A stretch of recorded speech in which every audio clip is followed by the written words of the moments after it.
Hi friends, குழந்தைங்கள்லேருந்து பெரியவங்க வரைக்கும் எல்லாருக்கும் பிடிச்ச பானிபூரி ரோட் சைட் கடையில் கிடைக்கிற மாதிரியே அப்படியே ஒரிஜினல் டேஸ்ட்டில் ஈஸியாக வீட்டிலேயே செய்யலாம். வாங்க எப்படின்னு பார்க்கலாம்.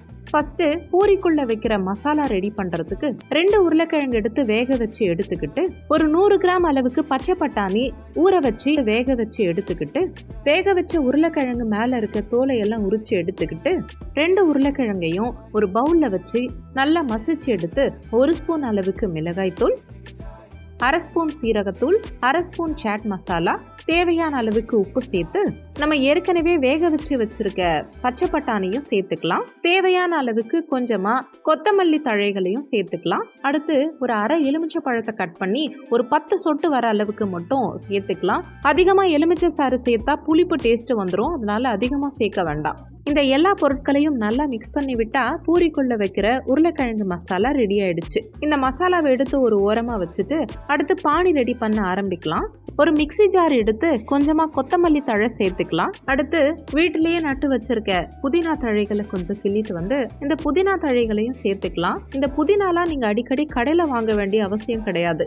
சிட்டிலேயே வாழறீங்கன்னா கூட நீங்க புதினா வாங்கிட்டு வந்து அந்த கட்டையை மட்டும் நட்டு வச்சு பாருங்களேன், சூப்பரா வளரும். அந்த மாதிரி சமையலுக்கு தேவைப்படும் போது வீட்டில இருந்தே நம்ம பறிச்சு ஃப்ரெஷ்ஷா யூஸ் பண்ணிக்கலாம். அடுத்து ஒரே ஒரு பச்சை மிளகாயும் அதுல சேர்த்து கொஞ்சமா இஞ்சி தோல் சீவி சேர்த்துக்கலாம். இந்த சேர்த்த எல்லாத்தையும் தண்ணி ஊற்றாமல் ஃபஸ்ட்டு மிக்சியில் லைட்டாக அடித்து எடுத்துக்கலாம். அதுக்கப்புறம் 1 டம்ளர் அளவுக்கு தண்ணி ஊற்றி மிக்சியில் நல்லா அரைச்சி எடுத்து ஒரு வடிகட்டி வச்சு நல்லா வடிகட்டி எடுத்துக்கலாம்.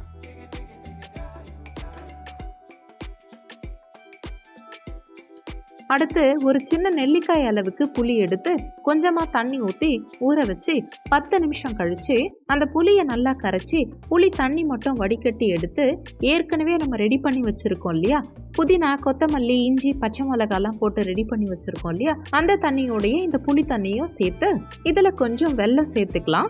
இந்த தண்ணியில் ஏற்கனவே புளி சேர்த்துருக்கிறதுனால புளிப்பும் இருக்குது, மிளகாய் சேர்த்துருக்கும், காரமும் இருக்குது. இந்த டேஸ்ட்டை பேலன்ஸ் பண்ணி கொடுக்கறதுக்காக கொஞ்சம் வெல்லமும் சேர்த்துக்கலாம், அப்போ தான் டேஸ்ட்டு சூப்பராக இருக்கும். அடுத்து தேவையான அளவு உப்பு, ஒரு 1/4 டீஸ்பூன் அளவுக்கு சாட் மசாலா, அதே மாதிரி 1/4 டீஸ்பூன் அளவுக்கு சீரகத்தூள் சேர்த்து இந்த தண்ணியை நல்லா கலந்து விட்டால் நமக்கு பானியும் ரெடி.